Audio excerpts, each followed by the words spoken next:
Olá, pessoal, eu sou Esther Vaz e hoje nós vamos conversar com ele que é médico, cardiologista, especialista em arritmia cardíaca e marcapasso, poeta, escritor, pai, marido, amigo do povo e hoje candidato a vereador de Belém pelo PL nessas eleições de 2024. Doutor Rufino.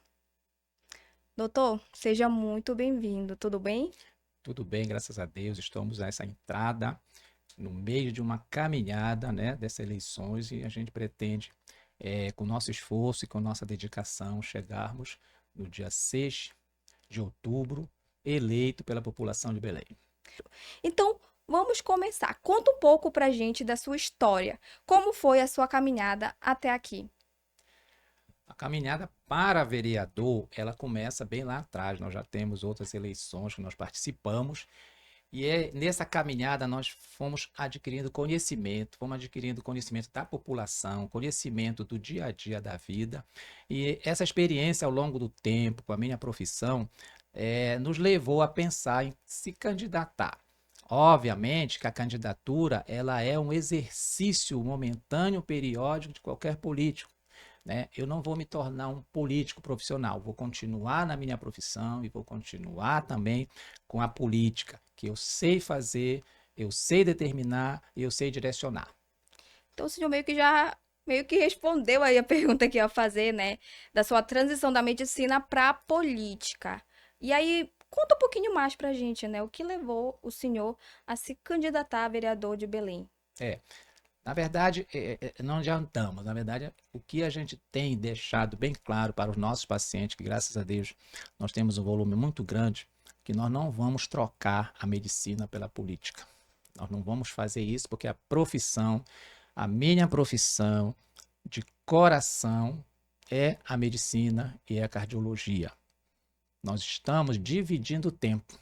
Nós vamos dar um pouco do nosso tempo para a política e vamos continuar ainda exercendo a medicina, porque essa a minha profissão e foi inclusive através da medicina que eu cheguei para me candidatar, porque eu vi as necessidades do povo, eu vi as necessidades do dia a dia da população, eu vivi isso. Então, por esses motivos de estar vivendo o sofrimento da população, na área da saúde principalmente, mas na educação, nos transportes públicos, que a gente resolveu vir para a vereança, né, no caso, e se candidatar para vereador. Então, vai haver sim um momento de divisão onde eu vou precisar estar na vereança, mas no mesmo dia vou estar na minha profissão, porque é inegociável isso.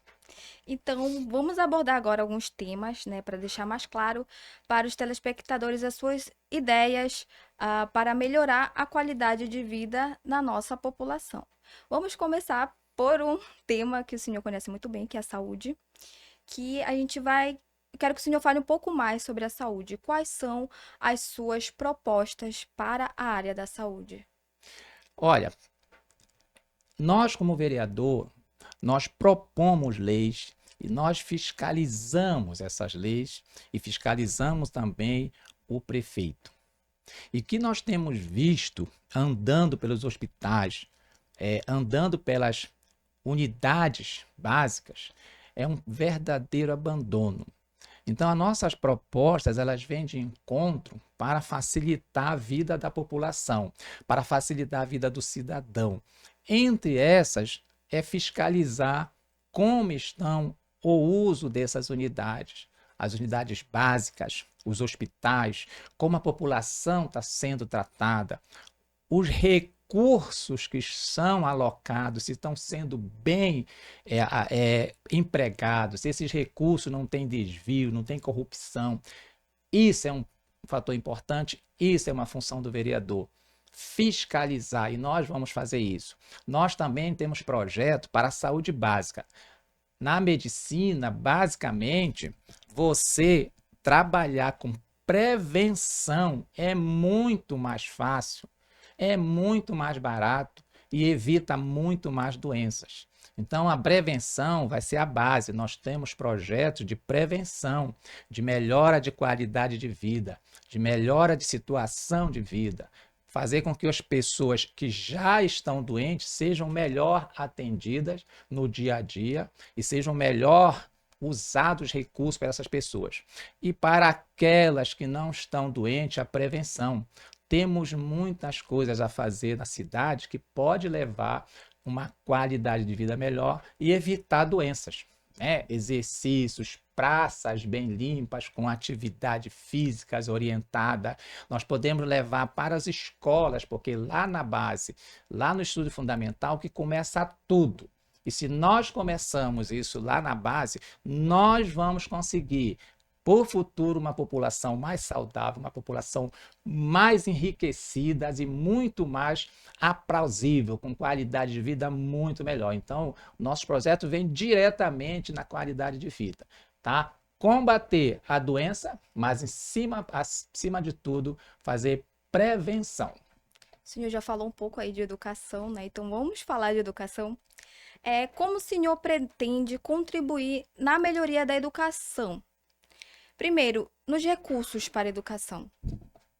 Olha, toda cidade no Brasil todo recebe já recurso direcionado, que a gente pode dizer por cabeça. A população, o prefeito e o próprio governador, eles recebem per capita por cada pessoa. É como se fosse todos nós recebemos para cada um valor X para aplicar na saúde. Nem todo mundo vai na saúde pública. Então, esse dinheiro ele precisa ser aplicado naqueles que estão procurando a saúde pública, naqueles que estão precisando. E é isso que falta acontecer.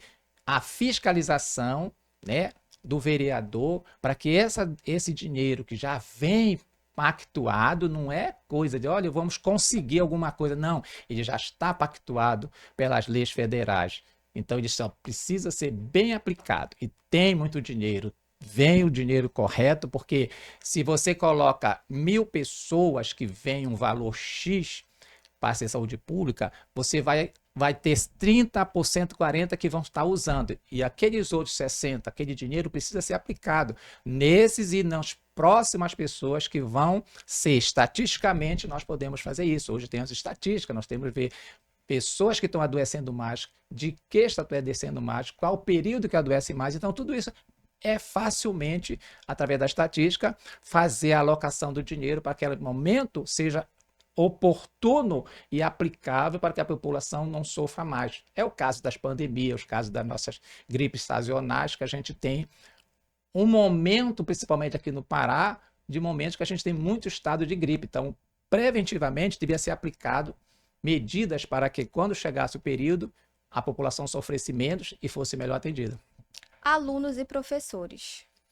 Olha, com alunos e professores, nós temos uma defasagem muito grande de tudo, né? Nós estamos vivendo um momento muito triste da educação no Brasil todo, e aqui no Pará não deixa de ser essa lástima que nós estamos fazendo.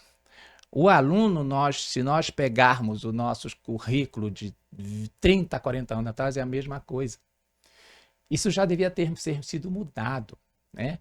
O aluno, um currículo escolar, deveria ter outras atividades do dia a dia que nós estamos vivendo que precisa ser aplicado.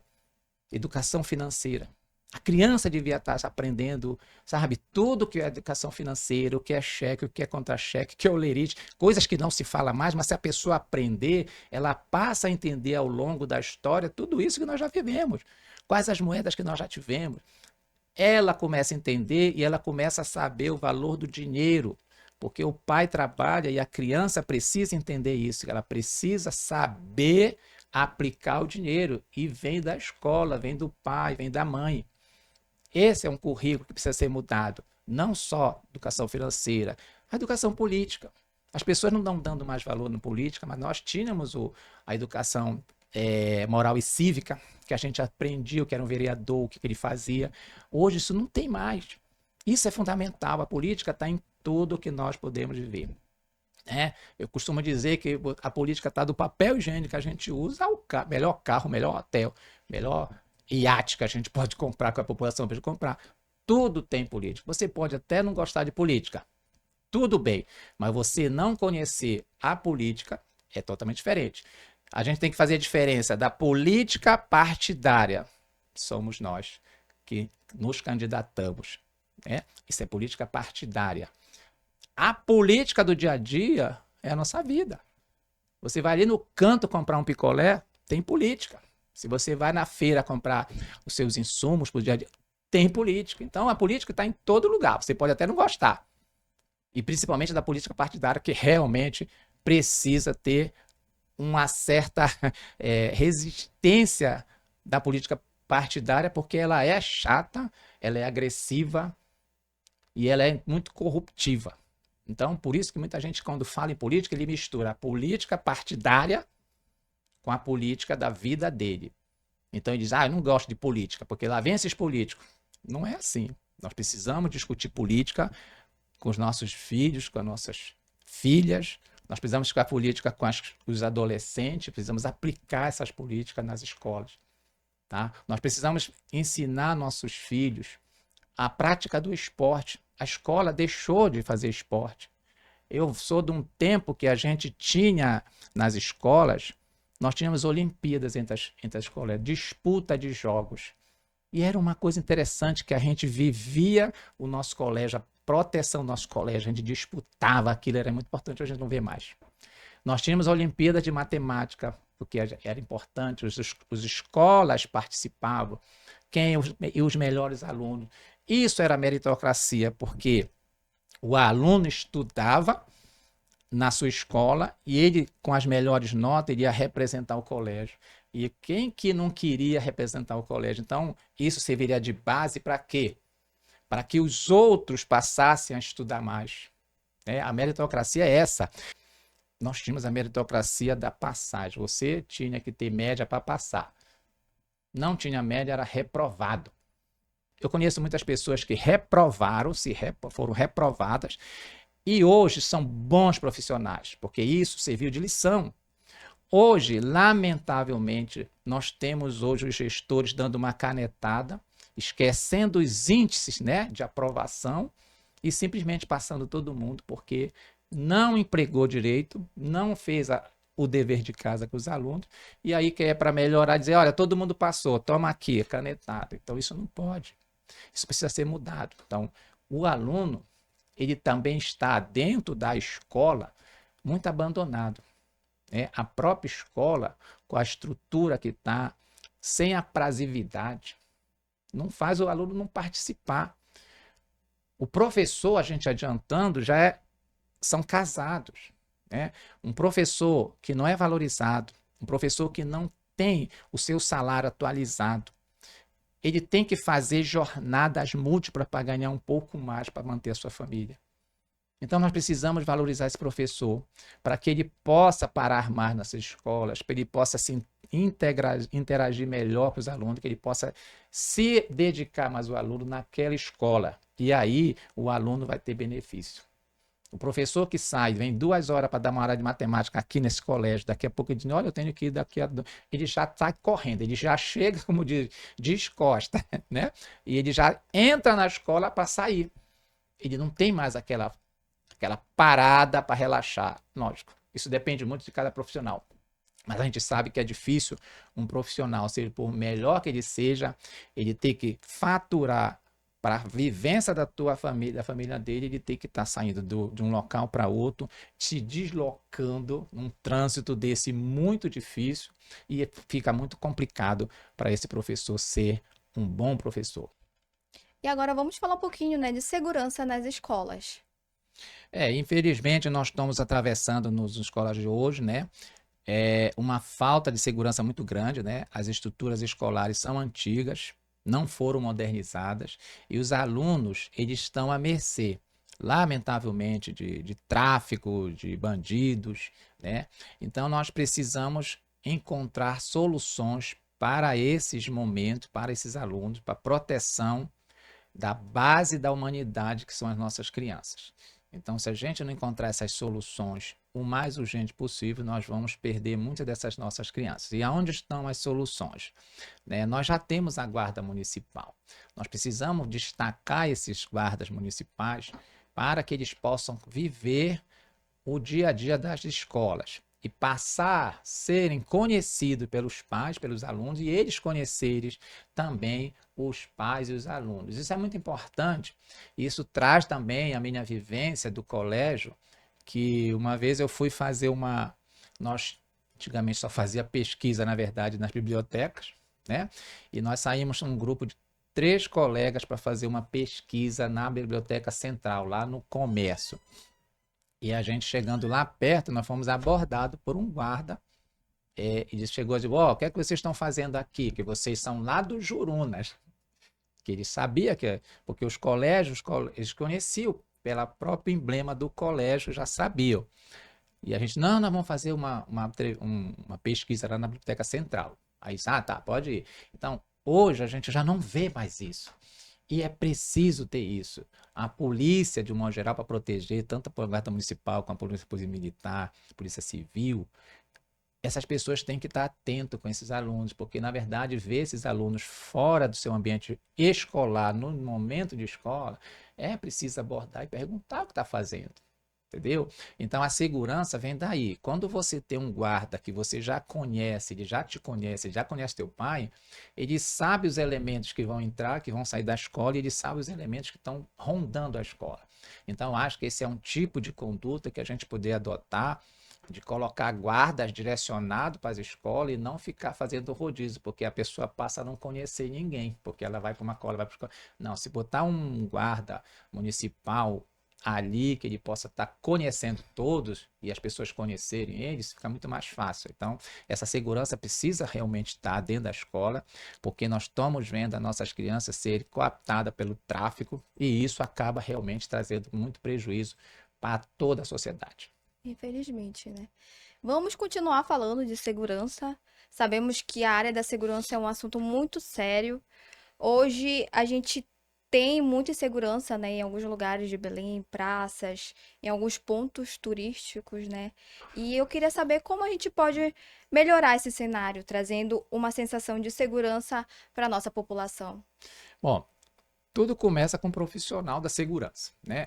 A Polícia Civil, a Guarda Civil, a Guarda Militar, né? A Guarda Municipal. Essas pessoas primeiro precisam ser bem remuneradas. Sabe? A pessoa vai trabalhar bem, vai cumprir seu horário bem, quando ela é bem remunerada. Se você não remunera essas pessoas, eles vão fazer o serviço e estão fazendo o serviço, por mais com risco que todos. Mas essas pessoas precisam ser remuneradas, precisam ser resguardadas, a família dessas pessoas precisam ser resguardadas, precisam ser protegidas.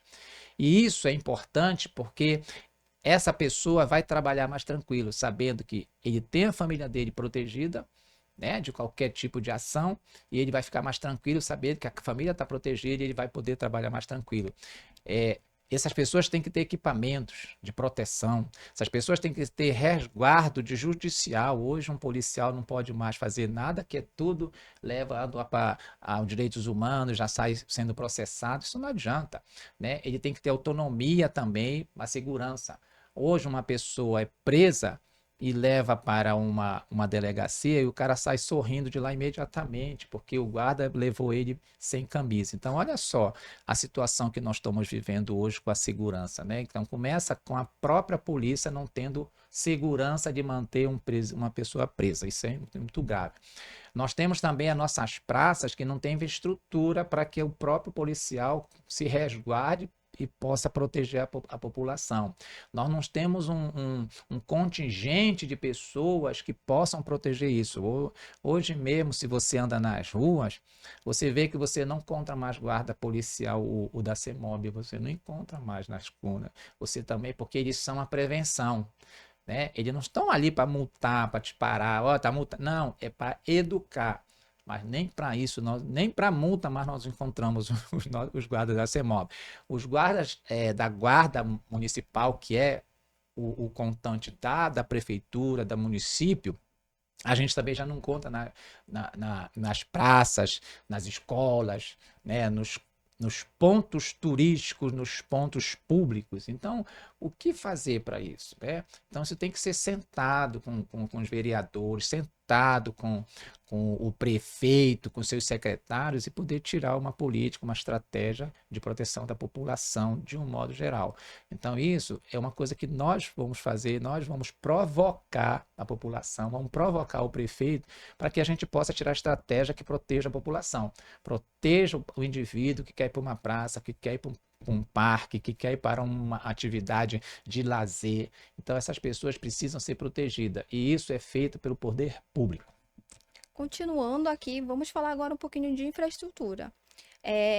Como melhorar a qualidade de vida da nossa população? A infraestrutura de Belém. Olha, a Belém foi abandonada por muito tempo, está abandonada. Nós temos aí a COP30 que está trazendo alguma coisa, que é o que as pessoas têm que começar a perceber o que temos e o que vai ser feito para mudar, né? Então, este é um momento bom, apesar de meio tarde, e só está vindo essas estruturas porque está vindo a COP30. Então, mas já vai deixar um legado, pode trazer algumas coisas boas, tá? Mas nós temos fora da COP30 muitas coisas a serem mudadas, né? A acessibilidade da população deficiente é muito precária, né? A gente vê as praças, as ruas, as calçadas, todas mal estruturadas, que dando dificuldade para essas pessoas que são trabalhadores, né? A gente tem muitos trabalhadores, a população deficiente não é aquela mais invada, fica esperando alguém fazer. Não, ele está indo para o trabalho, está saindo e ele precisa de facilidade. Se a gente vê os transportes públicos, é outra coisa triste, né? Porque poucos têm acessibilidade, né? A gente defende muito tempo, já tinha conversado com alguns vereadores um tempo atrás, de que todas as paradas, né, as paradas deviam ter o nivelamento da entrada do ônibus. Hoje, uma mulher com saia para entrar no ônibus, ela tem dificuldade, né? Então, a gente tinha que estar nivelando a entrada do ônibus com a parada, para a pessoa não ter dificuldade de passar, nem uma criança passar. E a gente vê que a criança, quando for, é puxada pelo braço, porque ela não consegue botar a perna. Então, as paradas têm que ser adaptadas não só para a deficiente, mas para a população, porque tem dificuldade. As paradas, nós não temos paradas que protejam realmente o cidadão, né? O pagador de imposto, porque como é que nós vamos fazer uma parada que hoje em dia, na verdade, só tem um portezinho com uma imagem do ônibus? E na hora da chuva, e na hora do sol, como é que essas pessoas estão sendo tratadas? Eles pagam o imposto e isso não está sendo revertido. Então, a mais básica das coisas está faltando Belém. A gente vamos deixar, a COP vai deixar alguma coisa, né? Não sei se estruturalmente consistente para ficar anos e anos e anos, mas vai deixar alguma coisa. Mas tire a COP e veja o que tem na cidade de infraestrutura para não só para deficiência, para todas as pessoas. É muito difícil. E se a pessoa vai para a periferia, aí que o negócio dificulta mesmo. Então, tem muita coisa para ser mudada em Belém. Nós precisamos mudar, nós precisamos encarar de frente os nossos erros e precisamos mudar o mais rápido possível, porque a população está cansada de pagar imposto e não ter nada em troca. E essas obras aí da COP são mais no centro mesmo da cidade. Isso, são pontos Sim, estratégicos estratégicos. só, né? Quando você sai desses pontos estratégicos, você não vai ter mais nada. Então, Sim.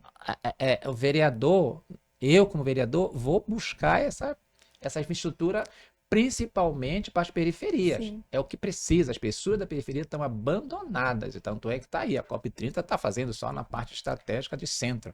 E aí a periferia, os bairros periféricos. Ninguém vai para o Guamá, ninguém vai lá para Serra Firme, para a COP30. Vão passar por ali talvez, mas não vão parar. Porque não tem E condições o de fazer senhor isso. tem um olhar para a periferia, né? Com certeza, eu vim da periferia, então Sim. a gente já tem algumas melhorias, mas falta muito, né? Falta muito mesmo.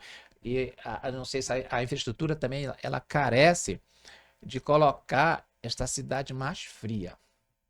E aonde vem isso? Vem no verde, Sim. sabe? Eu vou na periferia, que eu tenho a oportunidade de ver alguns prédios que a gente vê para ali para o Guamá, para a Terra Firme, a gente consegue ver tudo. E a falta de árvore é impressionante, porque as pessoas não têm uma arborização, não são levadas para esse lado. Além das ruas entrelaçadas, tudo bom, mas se você coloca mais verde nessa região, as pessoas vão ter uma qualidade de vida melhor, porque a própria cidade vai ficar mais fria, né? Então, as árvores, elas protegem isso. Nós já fomos a cidade das Mangueiras, hoje eu não sei se nós já ainda temos esse título de cidade da Mangueira. Pois é, né? E o saneamento da cidade, a gente sabe que é precário, né? Ah, esse é outro ponto, um dos pontos básicos, gravíssimo, né? O saneamento básico de Belém, nós temos essas nossas vias que eram igarapés, né? Hoje são canais. Na verdade, Belém já foi comparado com Veneza, porque era Sim, muitos rios entrelaçados, sim. né? E aí vieram as pessoas, começaram a colocar entulho e foram tapando, e hoje só sobe esses canais. Esses canais estão mal cuidados, estão muito imundos, com muito sujo.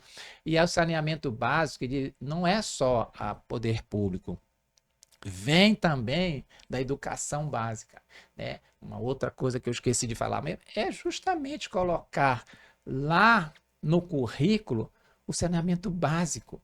A criança tem que aprender o saneamento básico na base, saber o que é reciclagem, saber o que é divisão de lixo, saber que não é jogar o lixo na rua, educar a população que já estão no nível de tempo de vida maior, mas a gente precisa orientar essas pessoas, trazer a base já educando, mas colocar essas pessoas que estão vivendo na periferia, que estão vivendo nos canais, que elas possam ser responsáveis pela própria qualidade de vida deles. E como é que eles vão ser responsáveis se não aparece ninguém para dar uma orientação? Então, preciso passar nesses canais, passar nessas vias, nos nossos mananciais e dizer: olha, gente, isso aqui é qualidade de vida. Se você suja, se você joga o lixo aqui, isso traz doença para você mesmo. E aí, o que é que a gente vai criar? Geração para frente educada quando a gente bota no ensino fundamental, né? Educação para o trânsito, não uma semana de trânsito.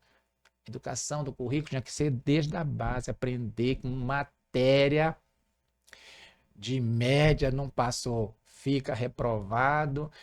Isso tem que ter o ano todo, não é só na semana do trânsito, fica fazendo umas filminhos com umas crianças, não pode isso. A gente tem que ensinar e cobrar das crianças. E aí sim, nós vamos fazer uma geração preparada para o futuro. Aí sim, vai valer a pena a gente fazer isso.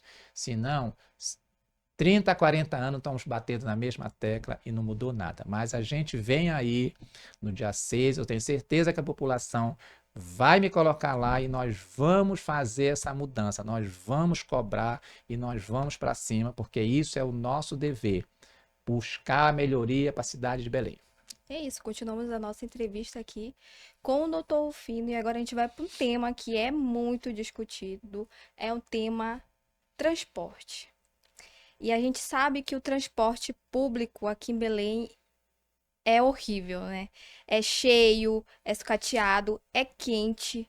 E como podemos mudar essa dura realidade da nossa população trabalhadora e tão sofrida com esse tipo de serviço oferecido a eles? O senhor tem uma proposta nova para o transporte? Sim, ó, falando do nosso transporte, lamentavelmente, todas essas outras vereanças que passaram, elas tiveram a oportunidade de mudar a vida do paraense, a vida do belenense. Porque já são 4 gestões de vereadores, de 4 ou 5, que a proposta de colocar ar-condicionado não passa. Né? E olha que são muito. A média, na verdade, é de quase 95 vereadores votando contra essa proposta. Quer dizer, a pessoa ela é eleita para proteger e defender e trazer qualidade para a pessoa. E quando surge uma oportunidade como essa de votar por colocação de ar-condicionados nos ônibus, numa cidade como a nossa, que a temperatura média chega na sombra 40, né? Então imagina só a oportunidade que esses vereadores que estão aí e os que já passaram tiveram para mudar o destino de Belém, para mudar o olhar de Belém. Então agora mais uma vez nessa gestão anterior, de novo o projeto não vai para frente. Então o transporte público de Belém ele está sucateado, tá? Mal estruturado. Temos um BRT aí que está girando por volta já de, acho 20 anos. E esse BRT não funciona. Nunca termina. Nunca termina, né? E aí fica a população pagando imposto e à mercê de políticas corruptas que só fazem desviar dinheiro, né?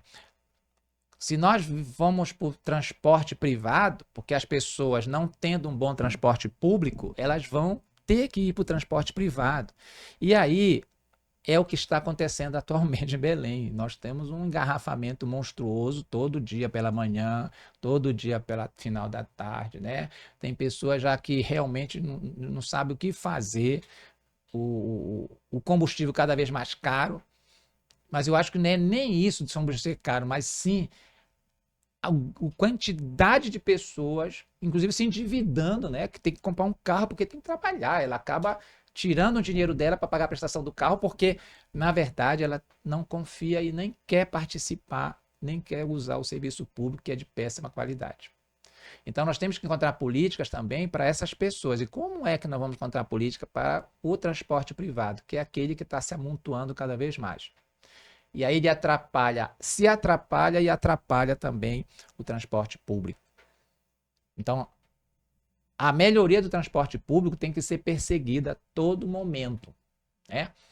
Nós temos uma proposta de melhoria de transporte público, né, com bilhete único, que é usando nossos rios, é usando as nossas hidrovias. Belém, ela é cercada por rio, é cercada por uma baía. Então, nós temos como fazer esse transporte através das hidrovias e ser muito mais rápido, muito mais barato. Que o nosso projeto, ele bota um ônibus hidroviário, um barco hidroviário com bilhete único que vem de Mosqueiro, Icoraci, Vero Peso, Portal e até a universidade. Com um bilhete único, a pessoa fica, se quiser andar o dia todo, fica. Saiu do transporte e paga de novo, saiu dos terminais, paga. Mas isso não vai só trazer para a gente essa mobilidade mais forte, mais tranquila. Vai realmente diminuir o transporte nessa estrada, nessa BR. Não vamos nem falar de agora que está um transtorno. Mas mesmo no momento que tiver essas vias todas prontinhas, limpinhas e todas viáveis, mesmo assim vai haver ainda um volume muito grande de transporte para ir para Mosqueiro.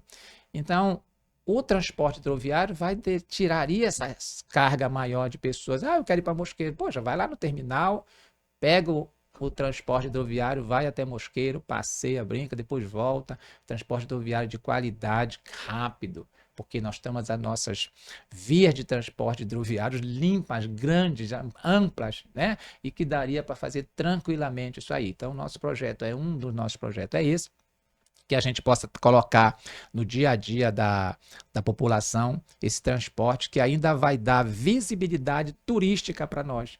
Não é só olhar o ponto de vista se vai ser caro ou barato, que ele vai se pagar ao longo do tempo, mas eu acho que nós temos que ver do ponto de vista turístico, tá? Belém pode ser olhado diferente, que tem um transporte hidroviário que a pessoa pode conhecer as nossas costas através dos nossos rios e se maravilhar, porque são coisas bonitas mesmo. E seria uma solução, né? Uma das soluções. Uma das soluções. Tem muitas outras, mas essa é uma Tem solução. pessoas que ficam, tipo, 2 horas no ônibus para poder chegar no trabalho ou para sair do trabalho. Então, isso seria E num ambiente, tipo, desconfortável, né? no Porque calor, apertado. e com olhar sempre para lata, para o lado. Então, você vem por um transporte público hidroviário, Sim, onde você está contemplando a natureza, contemplando o rio, e isso para a tua cabeça vai ser muito bom. verdade. Então, candidato, suas considerações finais. Tá. Olha, nós estamos no meio de uma campanha, já na reta final, e que a gente se propôs nessa vereança a trazer algo de novo para Belém, a trazer algo de concreto. E nós vamos fazer isso, nós vamos conseguir. Nós temos estratégia que a gente pode levar pela experiência de vida, pela experiência do dia a dia, pela minha profissão, não só na área de saúde, não só na área da educação, mas as áreas que precisam Belém, acho que Belém precisam ser vistas, precisam ser apreciadas. Juntamente, que sozinho nós não fazemos nada, mas nós podemos conversar com vereadores de qualquer partido para mostrar que nós precisamos deixar uma identidade, precisamos deixar um legado. E só vamos deixar legado se a gente pensar na população. Se vereador que vem para pensar em si, enriquecer e não pensar na população, esse povo deve pensar muito em botar esse indivíduo bem longe. Sabe? Vem para a corrupção, para ser vendido, mude. É hora da mudança, a hora é agora. Você é responsável pela sua cidade. É você que deve dizer no dia 6 de outubro quem é o candidato que vai te representar mesmo.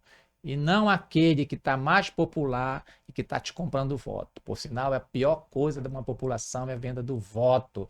O voto é muito importante.